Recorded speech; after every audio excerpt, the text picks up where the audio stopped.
Medyo pag-uusapan natin yung tinatawag na mga theological implications.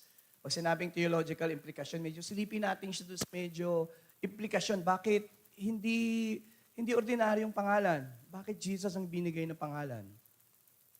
So pag-uusapan natin, sasagutin natin ito sa pamamagitan ng significance para maintindihan mo why the name of Jesus ay kakaiba, dapat alam mo yung significance nung panahon na yun, ng pangalan. Pangalawa, para maintindihan mo why this name is a name like no other, kailangan din naiintindihan mo yung ministry ng pangalang Jesus. Sapagkat nang ibinigay ng Panginoon yung kanyang pangalan, at babanggitin yung kanyang pangalan, laging kumakatagpo sa pangangailangan ng tao. May kausap po ba si Pastor Joey? Ting babanggitin po yun, ini-empower o may pagpapalang binabanggit po. So nakakabit po doon sa pangalan. At siguro sa huli, pag-usapan natin the honor in the name Jesus. So pag-usapan natin, ang tanong kasi, Pastor Joey, bakit ba kailangang aralin pa natin yan? Next slide. Reflection question, a common question. Because this teaching is not a new teaching. Kanina lang sa live service prayer garden, binabanggit ng Panginoon Jesus the name of Jesus, ni Kuya Ed, saka the blood of Jesus. So this is not a new teaching. Kung tayo ay JIL, hindi naman bago sa atin to. Kaya lang gusto nating silipin sa konteksto ng Pasko para mas ma-appreciate natin. Kasi panahon ng Pasko ngayon eh. Ano nga yung kinakanta natin last week na para may atmosphere ng Pasko, Marlon? Di ba kinakanta natin yun? Fall on your knees, oh hear the angel.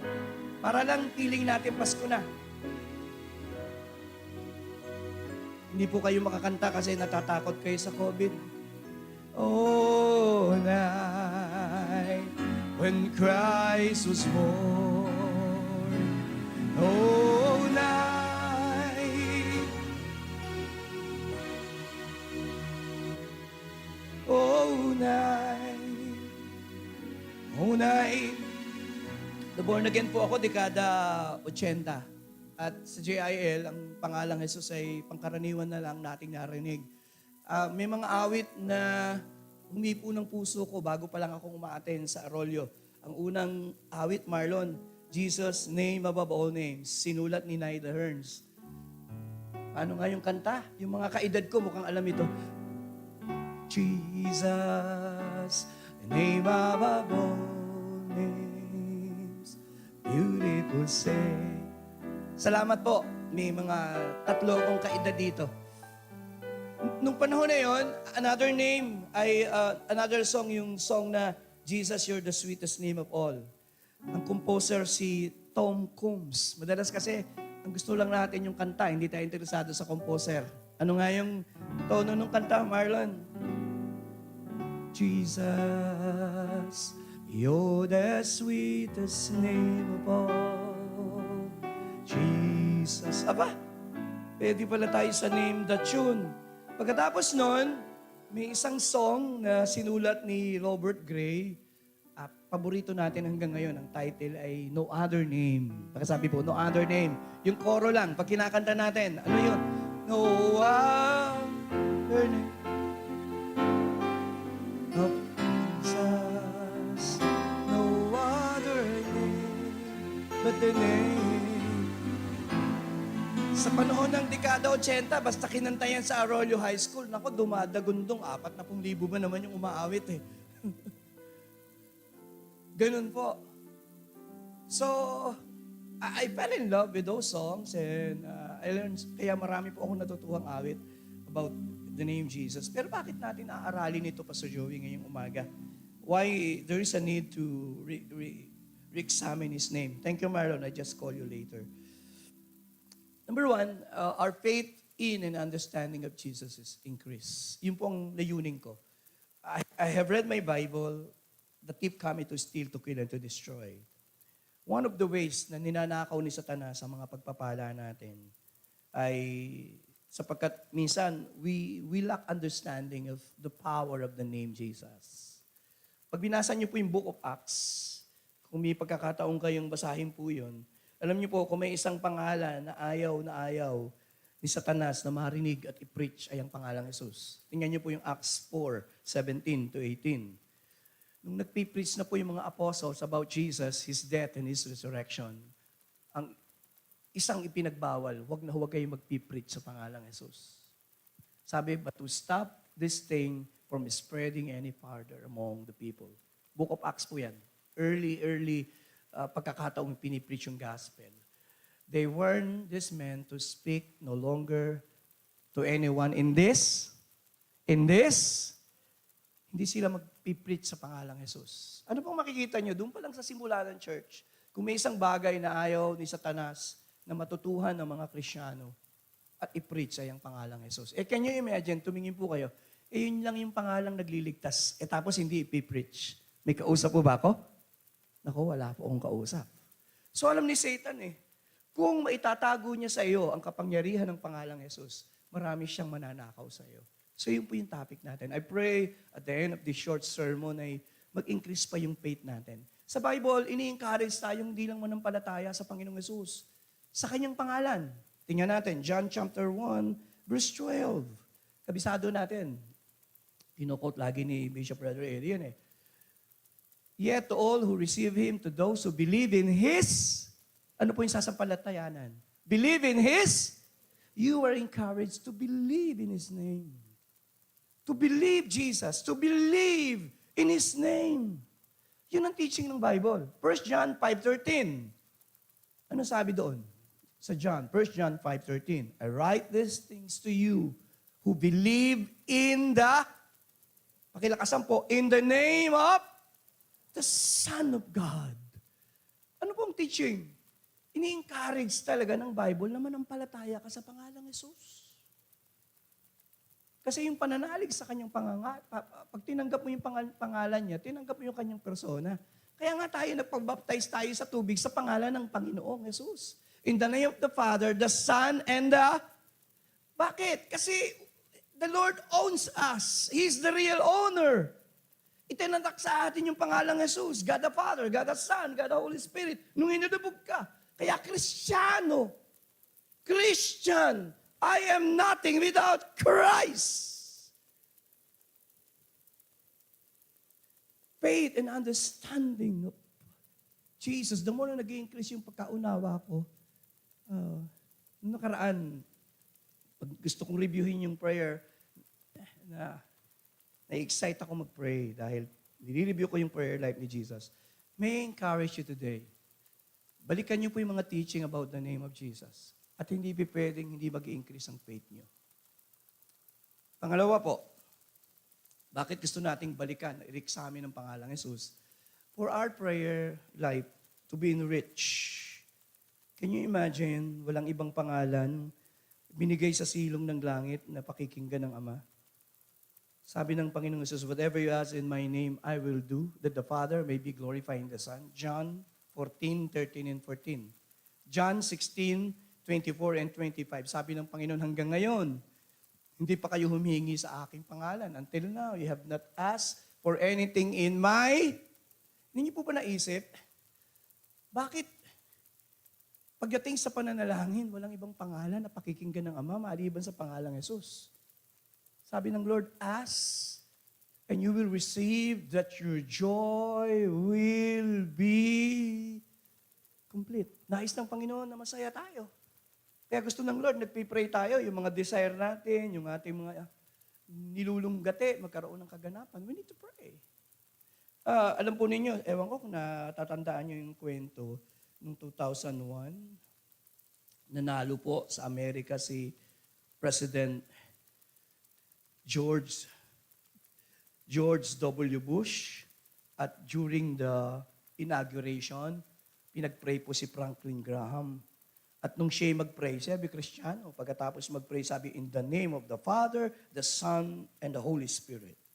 Pagkatapos po noon, within days, nag-file ng demanda against President Bush dahil sa prayer ni Franklin Graham na ginamit ang pangalang Jesus sa panalangin.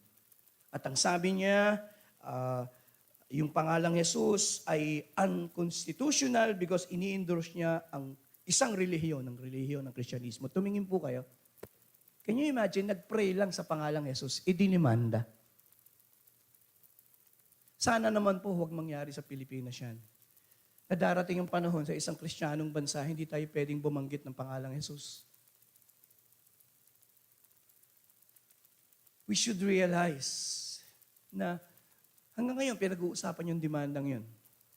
Hindi ko alam kung na-dismiss na yung kaso. Pero idinimanda dahil lang nag-pray in the name of the Father, the Son, and the Holy Spirit. Sa isang Kristiyanong bansa na kagaya ng Pilipinas, huwag po tayong papayag. Kaya mahalaga, yung mga ini-elect ninyo na senador at kongresista, alam niyong mga makadiyos. Hindi yung magpapail ng mga antay na mga batas na tayo ay pagbabawalang sambahin ng ating Diyos. May kausap po ako, somebody say amen. So hindi lang usapin ng sino magiging presidente, sino ang kongresista. Can you imagine if Brother Eddie and Pastor Domi is not there, na lumalaban sa Soggy Bill, na binabas ng lahat ng tao sa Facebook? Can you imagine? We need more godly people. Ito po, dinaanan ko lang naman. Kasi biglang na-impress lang sa heart ko na, can you imagine, baka dumating yung panahon pag nag-pray na tayo sa pangalang Jesus, bawal na rin. Last but not the least, bakit i-examine natin ito? For our worship po, to be deepened and empowered. Naisip niyo po ba, balikan natin, binasa ko kanina, yung Philippians chapter 2, 9 and 10. Nakita niyo po ba, na langit po ang tagpuan, sabi ni Pablo, darating ang panahon, God exalted him to the highest place and gave him the name that is above every name. Kayo naman ang bumasa, 1, 2, 3, that at, sabay-sabay po, 1, 2, 3, that at, every knee. Tatlong realm or realm. Unang realm, saan sasambahin at itataas at luluhuran ng pangalang Jesus? Unang realm, worship yan eh. Pangalawa, on and under the earth. Di po ba? Kung maiintindihan lang natin yung power ng name ni Jesus, imposible pong ang pagsamba natin ay hindi rin ma-empowered. Pakipalakpakan lang natin sandali ang pangalan ng Panginoong Jesus. With that in mind, simulan po natin yung pag-aaral. Bibilisan ko po para hindi mabagal. The significance or the importance of that name. Importante na maintindihan natin. Sa kultura ng Hudyo, dapat alam natin sinong nagbibigay ng pangalan, yung tatay. Sa kultura ng Hudyo, normally it was the father who will give the name. Kasi honor ng tatay na ibigay yung pangalan. But not in the case of Jesus. God the Father did not allow Mary and Joseph na sila ang magbigay ng pangalan. Sino pong nagbigay ng pangalan? Ang sabi ng angel, you shall call his name Jesus. Saan ang galing? Sino ang pumili ng pangalan ng tagapagligtas? God the Father. So yun, makikita mo na may significance. It was the Father. Tanong, sino yung God the Father? Sino yung Diyos? I believe with all of my heart that the name Jesus, alam ng Ama na ito yung appropriate sa kanyang anak. Kayo po nagbigay ng pangalan sa inyong mga anak. Na yung pangalan yun, importante eh. The Father, who is God, all-knowing God, hindi pwede magkamali. So, nung ibinigay ng angel yung pangalang Jesus, sure na sure po ako. Ito yung pangalan na talagang appropriate. Pagkasabi po, most appropriate. Sa puso ng Ama, ito yung bagay sa anak ko. Sa puso ng Ama, ito yung anak. Ito yung pangalan na that will perfectly describe His person, His personality, His character, and His ministry. Sinong nagbigay? It was the Father ang pumili eh. Hindi naman siya pwedeng magkamali.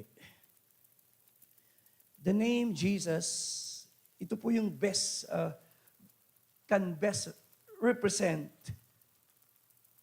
His person. Kaya ang sabi ng angel, the name Jesus means, may interpretasyon. Ano po? Savior. Pag sabi po, Savior. Sa Tagalog ay tagapagligtas. It is given, and it is given to our Lord Jesus Christ. Ang ibig sabihin po, He saved His people from their sins. Jesus, Sa Greek, ang translation ay Jesus. Ang transliteration ng pagkakatransfer sa Hebrew ay Yosua o sa pinaiksing pangalang Joshua. Ang ibig sabihin ay Yahweh is salvation. Baka sabi po, Yahweh is salvation. So behind the name Jesus, laging nakapaloob yung salvation, laging nakapaloob yung tagapagligtas. Yung Greek word ng Savior ay doon po galing yung word na soter. Sa mga nag-aral ng Bible School, alam nila, ang ibig sabihin ng soter, doon kinuha yung soteriology, the doctrine of salvation. Kaya soter, ibig sabihin ng soter, zozo, to preserve, ang pinakamadaling salita ay Savior, Protector, Rescuer. So yung pangalang Jesus, ang pinakakabuluhan o makabuluhang kahulugan ng pangalang Jesus ay siya ang tagapagligtas. Pakisabi po, tagapagligtas. Pag sinabi po sa theology na soteriology, ang ibig sabihin po, it deals, ang binibigyan ng diin, how Christ's death secures the salvation ng tao sa pamamagitan ng kanyang kamatayan. Yun po yun. Pag sinabing soteriology, paano sinicure ng Diyos ang salvation ng tao, di sa pamamagitan ng kamatayan ni Jesus. Kaya tatlo po yan. Tumingin po kayo kay Pastor para mabilis po tayo. Bakit kailangan mag-provide ng Savior? Pakisabi po, salvation is needed. We need. Kasi ang kaisipan na there is a need, salvation is needed, kailangan ng tagapagligtas. Hindi magbibigay ang Diyos ng tagapagligtas kung kaya ng taong iligtas ang kanyang sarili. Ganun po kasimple. Given sa Christianity, ang katuruan, ang tao hindi kayang iligtas ang sarili. For all have sinned and come short to the glory of God. So ang Diyos ay gumawa ng paraan upang ang banal na Diyos at ang makasalanan ng tao ma-reconcile. Saan natin mababasa? Romans 5, 9, and 10. Sa 8, kabisado natin, why we were yet sinners, Christ died for us. Pero yung 9 and 10, di natin masyadong binabasa. Since we have been justified by His, how much more shall we be saved from God's wrath through Him? Ito po, basahin natin, sabay-sabay. For if when we were God's enemies, we were reconciled to Him. Sino yung Him? The Father. To Him through the death of His Son. Kailangan ng tao ng tagapagligtas. Iniatang ng Amang Diyos ang pinakamabigat na misyon sa kanyang balikat. The most stupendous task of the ages. Paano mo i-reconcile sa Diyos ang makasalanan ng tao? Through the death of His Son. Salvation ay needed. Sino ang nag-provide ng salvation? Salvation was provided. Pagkasabi po, provided. Sa lumang tipan pa lang, iyon na po ang picture. Di po pa sabi ko, ang isang picture ng redemption sa lumang tipan, yung papatayin yung lamb. Tumingin po kayo.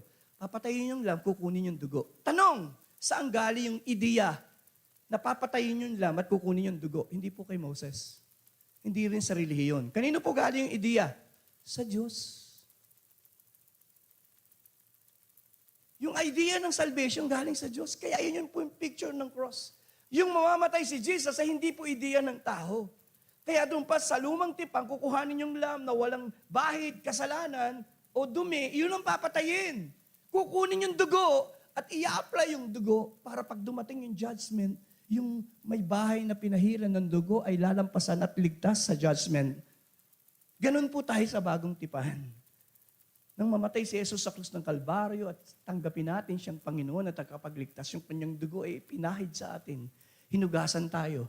Kaya wala na pong judgment na dadating. Tayo po ay may kaligtasan na at buhay na walang hanggan sa ating Panginoong Jesucristo. Somebody say Amen. Now, salvation po ay provided. And salvation now is being offered. Hindi po ngayon na pinatay na yung lamb, sabi ko nga, ligtas na, hindi. May application.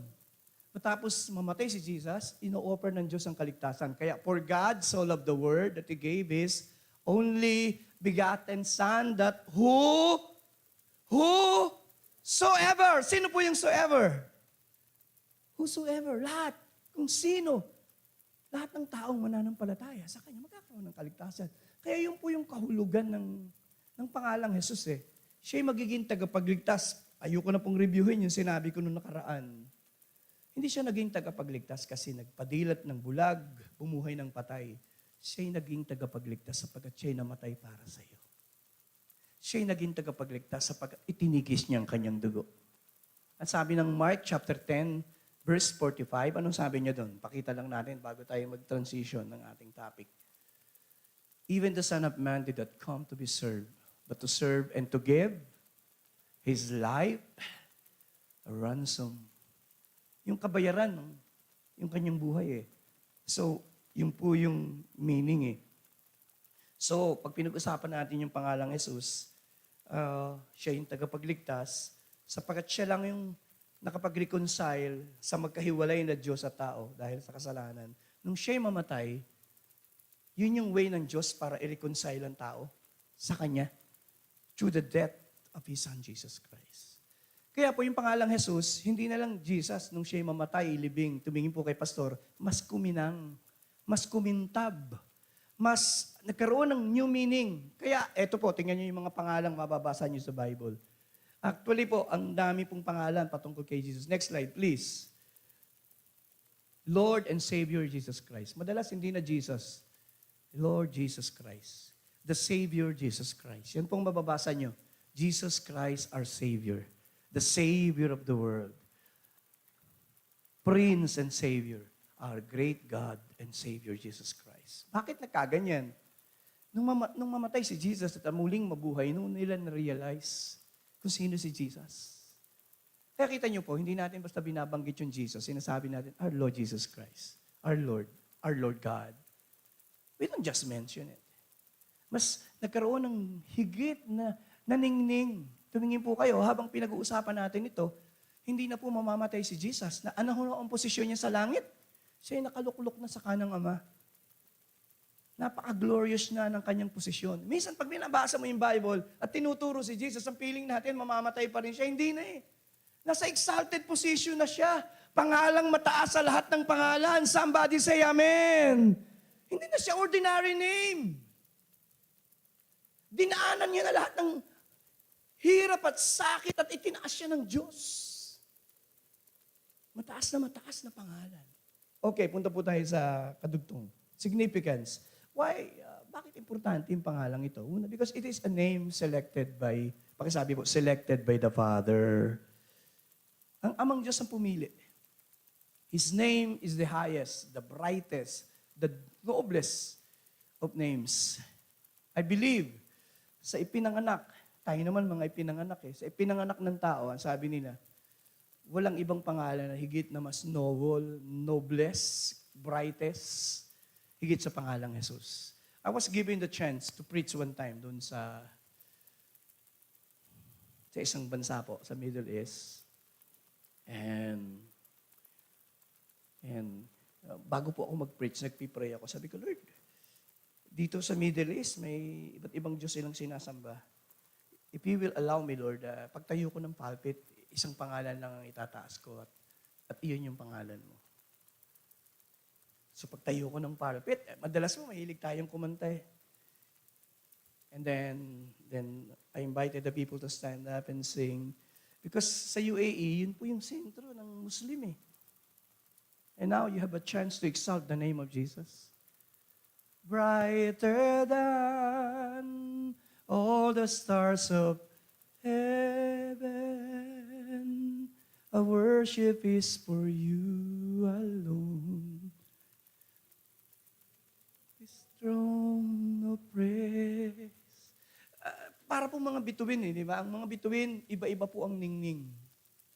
Pero pag pinag-usapan po ang pangalang Jesus, wala na pong mas maningning pa sa pangalan ng Panginoong Jesus. Yan po'y pinili ng ating Ama. Mukhang mahina po ang pagpalakpak niyo. It was selected by the Father. Yan yung pangalang magniningning at nagniningning sa kalangitan hanggang ngayon. Hindi po nabawasan yung kanyang. Marami pong pangalan na nakalimutan na. Mga sikat na basketball stars, artista, kumupas na sila eh.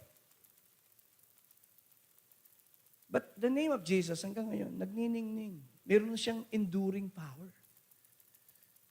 His name, kaya yung portion na kinakanta natin, di ba, pag kinakanta natin yung, and kings and kingdom shall all pass away, but there's something about that name. Nagpalit-palit na po ang mga hari, nagpalit-palit na ang mga presidente, namatay na yung mga sikat, ng mga tao, mga politician sa kasaysayan. Nakalimutan na sila ng kasaysayan. Pero ang pangalan ng Panginoong Yesus ay nagniningning pa rin. Yan ay pangalang pinili ng ating Amang sumasalangit. Pakipalakpakan po natin yan. Number 2, bibilisan na po natin. It is a name that reveals His identity. As I have said, may interpretasyon po eh. Nung banggitin po ng anghel, ganito po ang sabi ng angel, He shall be great. He shall be great. Kaya, siyempre, ikaw si Mary, nung sinasabi sa kanya yon, nagtatanong pa siya, paano mangyayari yun? Dalaga ko. And then, in-explain lahat sa kanya. And then, sabi niya, yung ipanganganak mo, he shall be great. And he shall be called the son of the... Sino po nagsasalita dyan? The angel.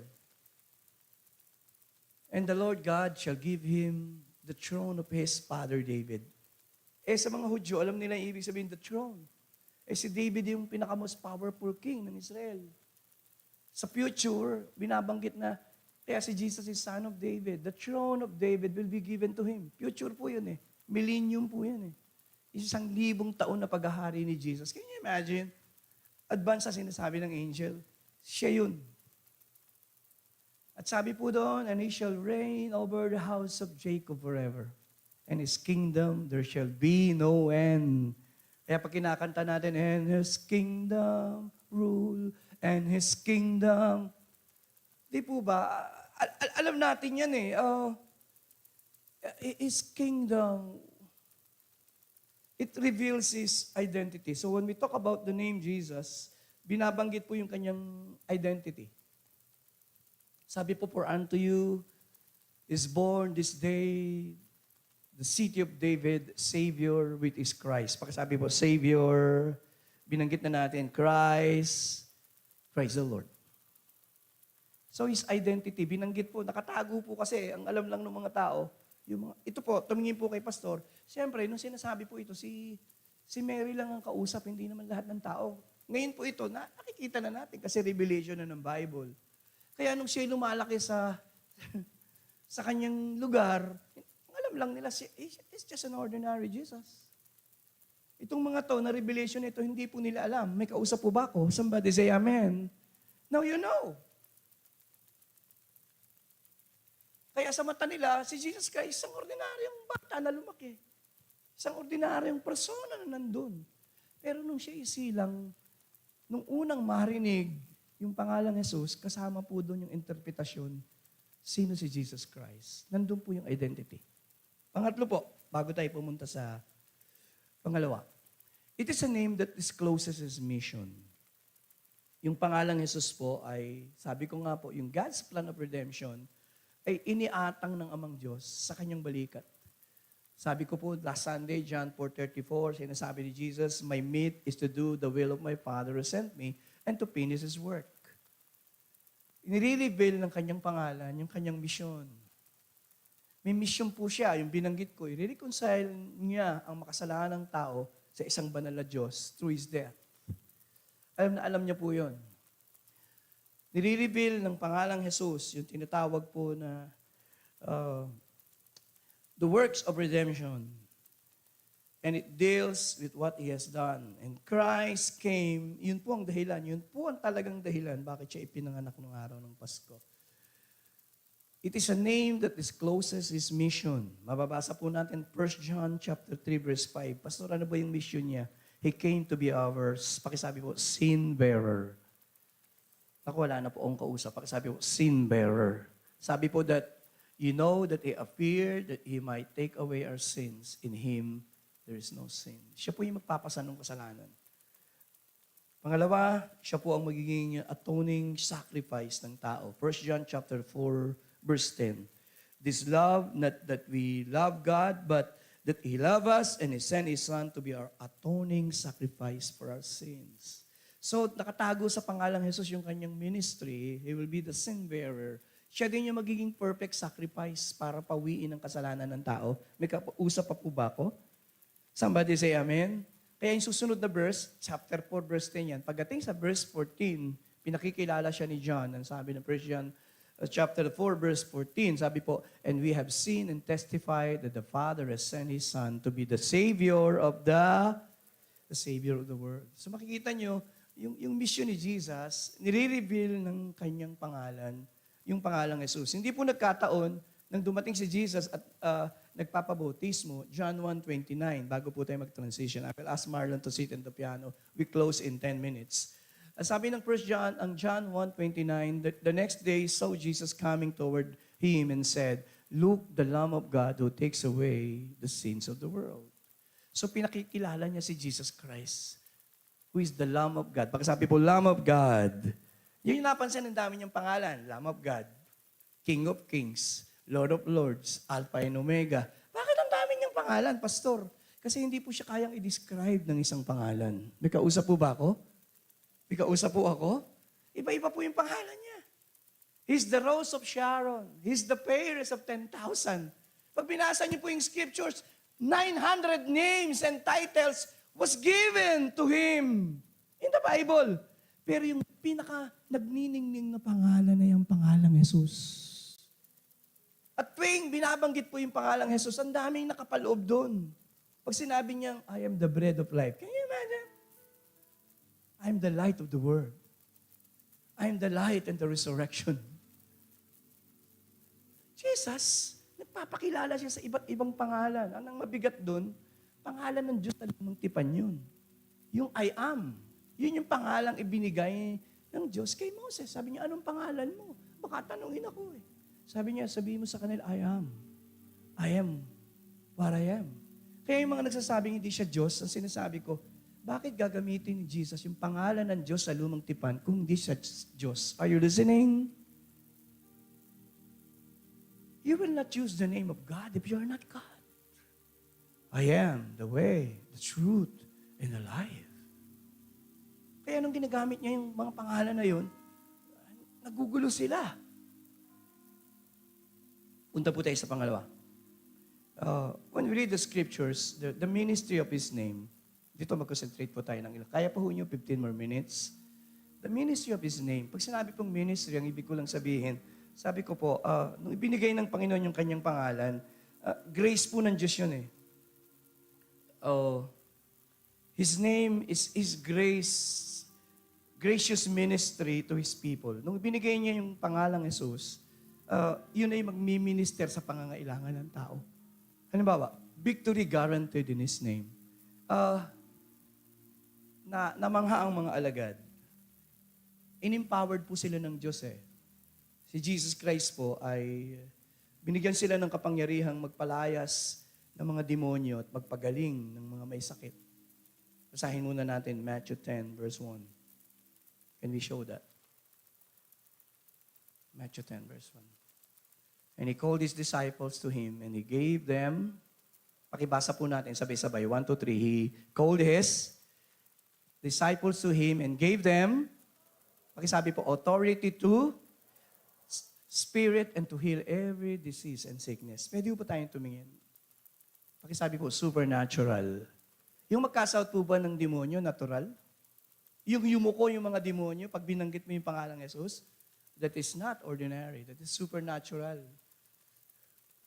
Yung kapag pinatong mo yung kamay sa may sakit, pag bulag nakakita, is that natural o supernatural? Supernatural po yun eh. Binigyan ng Lord ng kapangyarihan ng mga disciples ng ganong. And then, bumalik po sila, masyado po silang excited at sabi nila, Marlon, even demons are subject. Even the devils are subject to us through your name. So, nung ibinigay po ng Panginoon ang kanyang pangalan, ay ang isa pong purpose ng Panginoon ay magamit po natin ito para pag meron po tayong battle, spiritual, lalo na't atake ng kaaway sa ating pamilya, we can use the name of Jesus. Somebody say amen. Uh, Acts 16:18, I sense the Spirit. Sabi po, in the name of Jesus Christ, tumayo po si Pablo, nirebuke niya yung evil spirit eh. May bad spirit nandun sa tao eh. Ginugulo yung kanyang preaching. Sabi niya, in the name of Jesus Christ, I command you to come out of her. And the moment the spirit left her. Bata pa po akong pastor noon. Nag-umpisa ako magpastor, 21 anyos eh. Nagpa-asawa po ako, naku, magagalit ang asawa ko pagka hindi ko naalala yung petsa. April 4, 1987. At pangatlong araw nung kasal namin, nakikitira muna kami doon sa bahay ng tatay ko. Yung maliit kaming kwarto doon, wala pa kaming bahay. Bago lang akong pastor. May dinala pong nadidemon possess, kambal, galing ng Pampanga. 2:00 ng madaling araw. Can you imagine yung 2:00 ng madaling araw, may kakatok sa bahay ninyo at inaalihan ng demonyo kambal at naghihila-hilahan sila. Sapagkat narinig ko, yung sinasabi ng nadidemon possess, sabi nila, hindi natin kayang pumasok sa bahay na ito sapagkat ang bahay na ito ay balot ng dugo ni Jesus. Alam niyo po, meron po akong naging ugali pag matutulog na po ako. Tinatouch ko po yung wall ng bahay namin. At sinasabi ko, Lord, covered mo po ng iyong mapulang dugo ang aming tahanan. And I believe there is no power can touch this family because we're covered by the blood. Nung gabi pong yun, I overheard the demonic spirit saying, we cannot enter this house. This is covered by the blood. So nagtigisa kami mag-asawa. We cast out the spirit at everything his history. Yung isa po sa na-demon possessed ay naging pastora pa. Pakipalakpakan nga po natin ng Panginoon.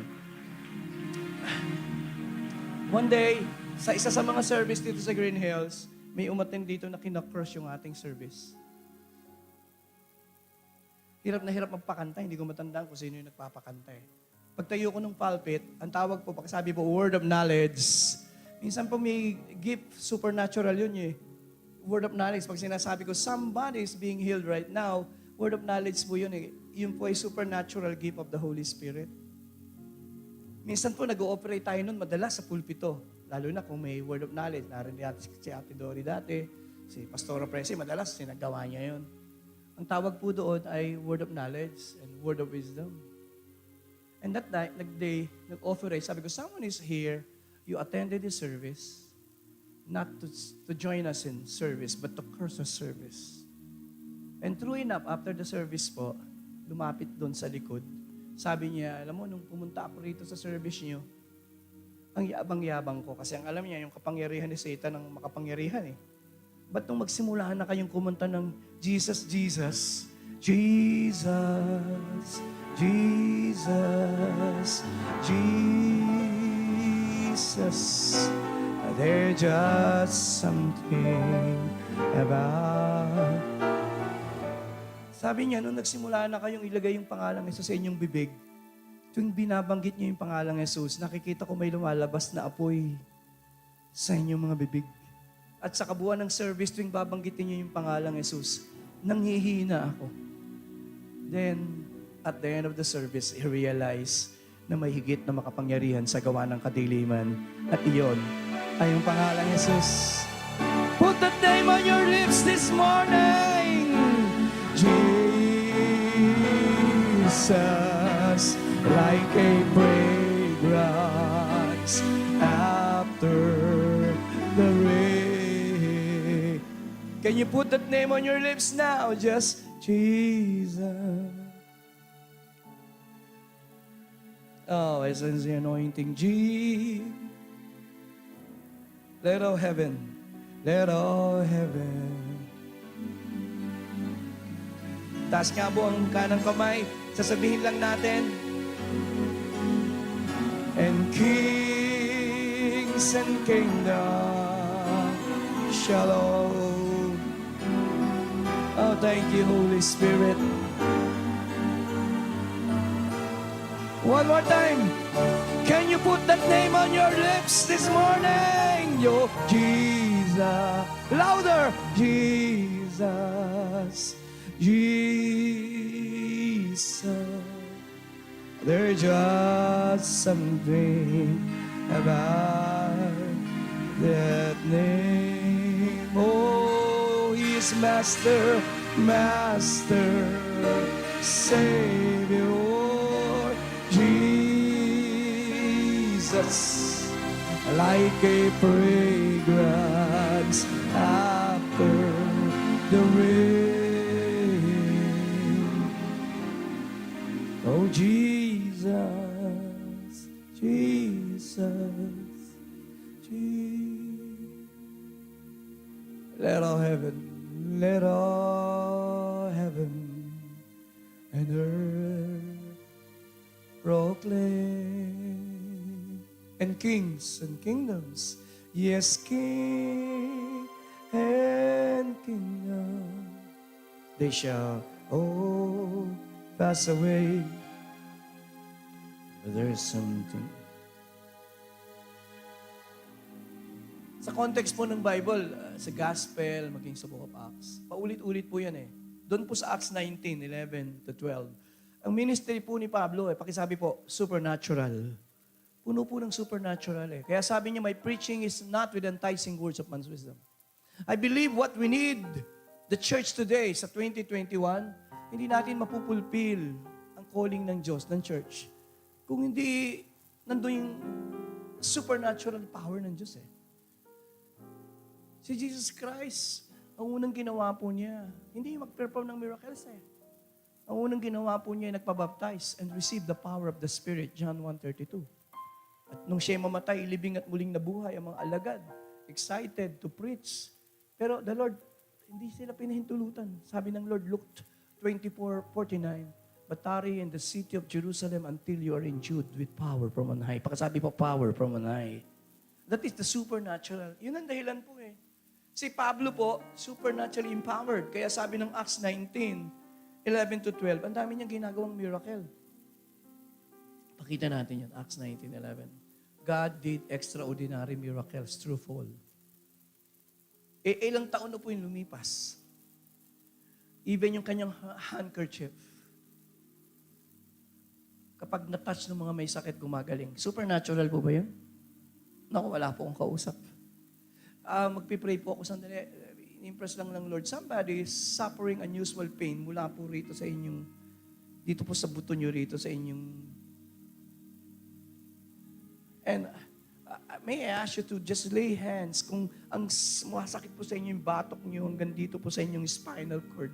I believe the Lord is releasing healing right now. In that name, Jesus. I rebuke that pain. I rebuke even that arthritis in the name of Jesus. I rebuke that in Jesus' name. And I speak healing right now. Healing in Jesus' name.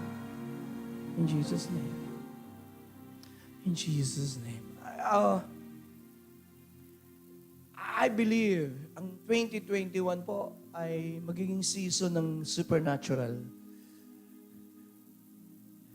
Hindi lang mga miracles. You will be supernaturally blessed by the Lord and protected by God even in the midst of pandemic. Kailangan ma-increase yung faith natin sa pangalang Jesus eh. Nung makita nilang gumagaling, yes, victory is guaranteed, pero not all of the time. Yung mga taong hindi naman binigyan ng kapangyarihang gamitin ng pangalang Jesus, tinangka po nilang gamitin. Sabi nila sa pangalan ni Jesus na pinangangaral ni Pablo, come out, come out, come out, leave. Sabi ng demonyo, si Pablo kilala namin. Si Jesus kilala namin. Sino ka? Napalalayasin ako. At alam po natin yung nangyari. In Acts 19:11-13, ano po ang nangyari? Nung makita nila yung mga demonyo ay dinakma. Yung mga ito, ininbok yung pangalang Jesus. Sabi ng demonyo, they try to invoke the name of Jesus, yung mga demon possessed. Sabi niya, in the name of Jesus whom Paul preaches, I command you to come out. Kasi nakita niyang kapangyarihan, akala niya pwede niyang gamitin. Tumingin po kayo, you cannot use the name of Jesus if you are not connected with Jesus. Unless you believe and accepted Him Savior, That is the only time you can use that name. Verse 14. Yung 7 son ni Sheba po, we're doing this. Verse 15, ano po yung nangyari? At yung evil spirit, sabi ng demonyo, I know, Jesus, I know Paul, but who are you? Pwede ba kayong tumingin? Ang demonyo, alam niya kung kanino siya magsasubmit. Alam niya kung in-empowered ka ng kapangyarihan ng Diyos. You can just use the name Jesus. But ang talagang may kapangyarihang gamitin ang pangalang Jesus, yung mga taong sumampalataya at sinampalatayanan yung pangalang Jesus, then it will work for you. It worked for me. At 16, tapusin na natin, ano? Verse 16. Tingnan natin yung kwento. Ina-assume kung alam na natin, pero then the man who had evil spirit jumped on them and empowered and over-empowered them all. And he gave them such a beating that they ran out. Talagang yung inaalihan ng demonyo, talagang sinaktan sila eh. Bakit? Wala silang kapangyarihan eh. Ginamit lang nila. In verse 17, ano nangyari?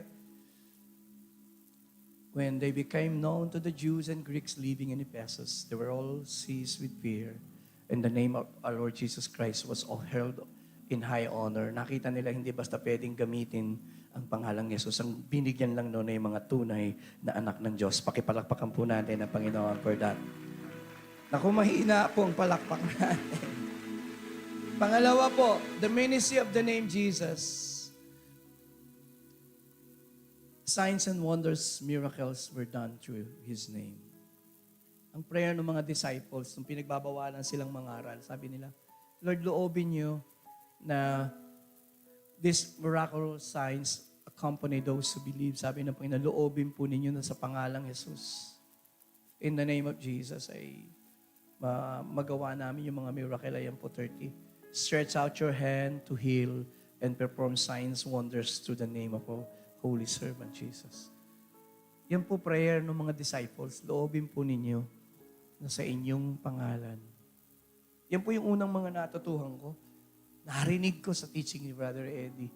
Pag umuulan sa Arroyo, tatayo siya at sasaway niya yung ulan sa pangalang Jesus. Tumitigil yung ulan. Sabi ko, wow. And doon ka po nagkakaroon ng faith eh. Signs and wonders and miracles done in the name of Jesus. Hindi na po natin mabilang yung maraming mga miracles na ginawa ng Panginoon. And I pray na sa 2021, God will do it again. Somebody say amen. In 2021, signs, wonders, and miracles ay gagawin ng Diyos sa ating church. Are you excited? Somebody say amen. Di po ba? Oh, I'm excited po for 2021. We don't know, but I'm excited. Naniniwala po akong hindi nabawasan ang kapangyarihan ng pangalang Jesus. Kung nawala ang mga miracles, nawala ang supernatural, baka nanlamig tayo sa pananampalataya, baka nanlamig tayo, bawasan yung ating faith. But I always believe yung pangalang Jesus na yan ay pinakamakapangyarihan pa rin. We believe that the God we serve, He's supernatural God. Pagkasabi mo, supernatural God. Iniimbento ko po ba yun? Hindi ho. Nangusap ang Diyos at nalikha ang lahat ng bagay. Is God supernatural? Sabi ng Lord, is there anything too hard for me to do? At ang kapangyarihan ng Diyos, pinakikita niya, nag-i-intervene siya. Gusto ko po paborito ko po yung dagat na pula nung hinati ng Lord. Kung kayo po lumaki ng palaisdaan at bukid na kagaya ko, pag pinatuyan mo po yung palaisdaan o bukid, hindi po yan umaalikabok. Putik po yan at basa. Pero because it is supernatural intervention of God, tumawid po sila sa kalsada na hinati, nag-aalikabok. Somebody say amen. It is supernatural. Pakipalapakan po natin ang Panginoon. Our God, di po ba supernatural? Nasa wilderness ka, magpapabukal ng tubig ang Diyos. Minsan, nakalimutan na natin, ganun ang Diyos natin eh. Walang bakery sa desert. Nagpapaulan ng Diyos, hindi 1 taon, 2 taon, 38 years. Minsan nakalimutan na po ninyo sa inyong buhay, ang Diyos ay supernaturally nag-provide. Somebody say amen. Nag-intervene. Minsan nakakalimutan na natin yun eh. We are serving a super powerful God. And God has given us the name Jesus. Number 3, 4, and 5, and we close. Pakisabi po, protection in His name. Sa Bible po, the name of the Lord is a strong tower, the righteous run unto it and they are saved. Ang pangalan ng Panginoong Hesus, hindi lang makapangyarihan. Ito'y nagbibigay din ng protection. Sabi ng Panginoong Hesus, while I was with them, I protected them and kept them safe by that name that you gave me. Ano nga yung pangalang binigay ng Ama? Ano po? Pakisabi. Sabi niya, I protected them by the name that you gave me. There is protection in the name of Jesus. Taas nga po niyo yung kamay niyo. I want you to claim protection in the name of Jesus for your family, for your children, sa inyong negosyo, sa inyong kabuhayan, and claim the protection. Claim the protection of the name. Today, in this church, Lord, we claim the protection of your name.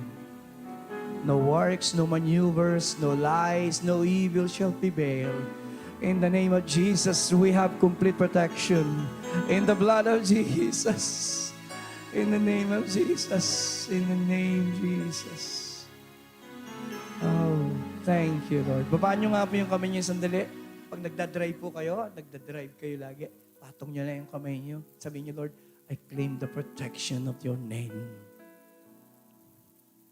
I claim the protection of your name for my children, for my family. Sa mundo pong ito, ang dami pong atake ng kaaway. Nagtuturo po ako sa isang gawain. Kahapon ba? Yeah. And the Lord, binigyan po ako ng Lord ng word of knowledge. Sabi ko, may isang kabataan dito. Paulit-ulit kang binabangungot for the last ilang buwan. And the devil is trying to kill you. Kaya ka lang hindi mapatay ni Satanas. Tumingin po kayo. Because the Lord is impressing upon my heart. Ang nanay mo, napaka-prayerful para sa'yo. Ang covering mo, the devil cannot touch you and completely kill you. The prayers of your mom. Sabi ko, tumayo ka ngayon, tumakbo po yung babae. Yung isang batang babae. Iyak po siya ng iyak. He ran at the altar. Sabi ko, may isa pa. Another young man stood up.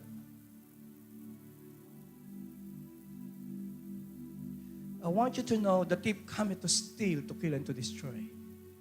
Sa mundong ito, ang daming viruses, ang daming gawa ng kaaway. Kung wala po ang proteksyon ng Diyos sa atin, napatay na tayo ni Satanas. I pray, tataas niyo po ang inyong kamay, claim the covering of the Lord to your family, to your children, sa asawa, sa inyong mga anak. Pray and claim the covering of the Lord. Oh Lord, sa mundong ito, ikaw ang aming covering. Ikaw ang aming protection. We claim the protection of our God in the name of Jesus.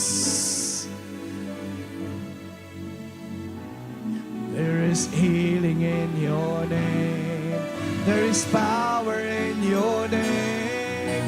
No other name like Jesus. When I speak your name, when I speak your name, mountains bow down. When I speak your name, there's healing. Oh Lord, heaven rejoices. What a wonderful name. What a wonderful name.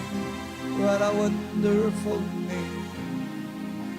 Maraming beses na po tayong iningatan ng Panginoon. Nawala yung preno ng sasakyan mo. Miraculously stop when you speak the name Jesus. Somebody say amen.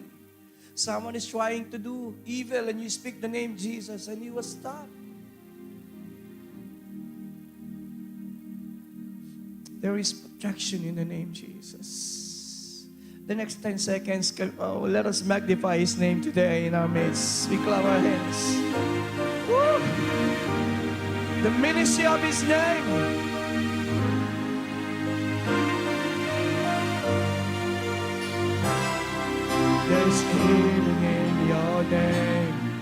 There is power in your name. No other.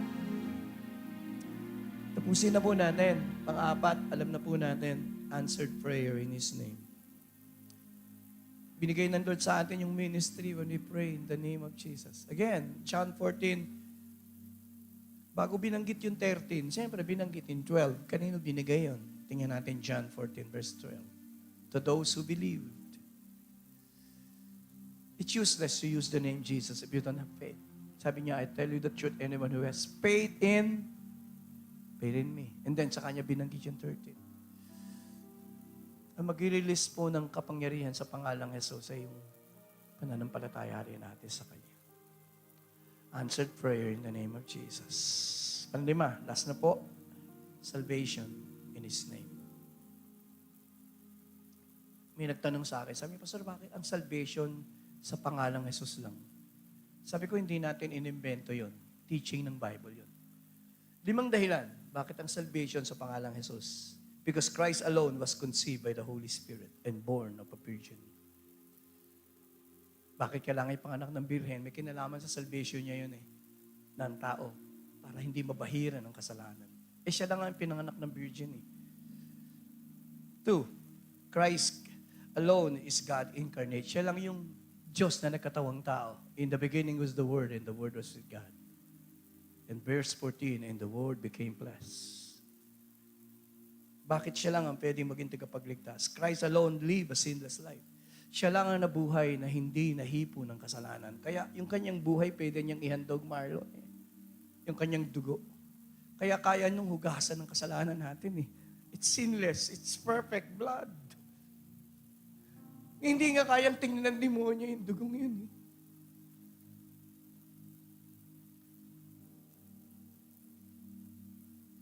The precious blood. Why He is the only qualified Savior of His name. Because Christ alone died. Siya lang ang namatay para sa kasalanan ng tao. Marami pong namatay, kilalang tao, religious people, but none claim na siya'y namatay para sa iyo. But Jesus claimed He died for you. Kaya siya lang ang pwedeng maging Savior. Nobody can claim that. But Jesus can claim that He died for you.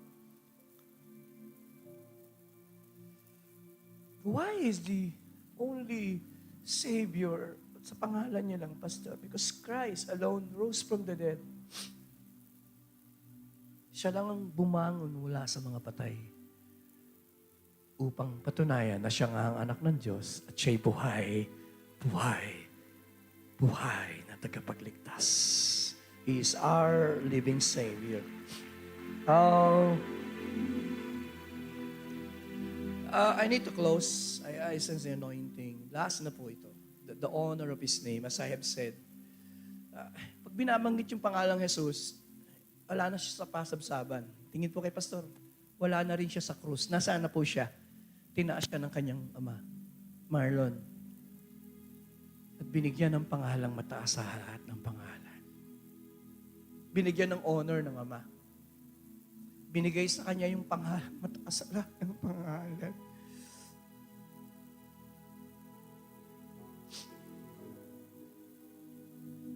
But, tumingin po kayo, hindi yung binigay ng ama kasi favored son siya, hindi. Binigay ng ama sa kanya yon not after humiliation.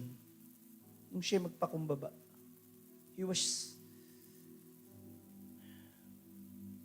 Nagpakumbaba siya, pinanganak sa pasabsaba ng hayop, nabuhay ng ordinaryo. Nagpunta sa kanyang bayan, sa halip na minahal ng mga tao. He was rejected by men. Sa halip na minahal, He was hated by people. He was injured by men. Sa halip na sambahin, sinakpan siya ng taong nilalang niya. He was rejected. He was crucified. Look at me as I close. The good thing, tingnan niyo po yung Bible, kahit siya inaglahi, sinaktan ng tao, willingly tinanggap niya lahat yun. Dinuran yung mukha niya. Hindi siya gumanti. Nilait siya. Minura-mura siya sa krus. Hinampas siya ng paulit-ulit. Mula ulo hanggang talampakan. Hindi siya kumibo at nagsalita. Willingly, he submitted himself.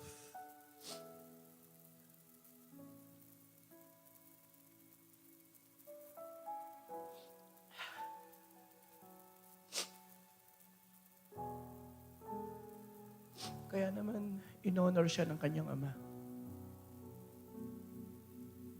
Binigyan siya ng pangalang mataas. Ano pat lahat ng tuhod ay luluhod. Sa langit, sa lupa at sa ilalim ng lupa. At lahat ay magpapahayag na siya'y Panginoon to the glory of the Father in heaven.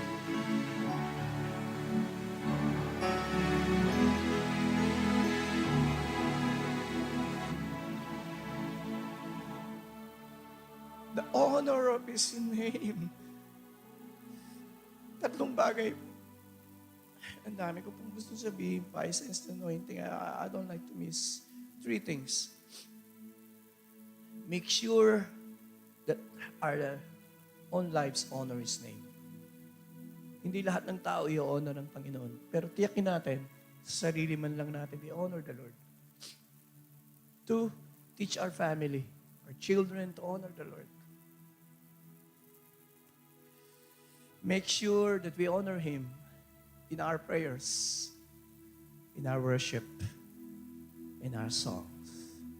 Handa na po ba kayo to honor the most powerful name of all? Kung ready na po kayo, tumayo po tayo at palapakan natin ang pangalang yan.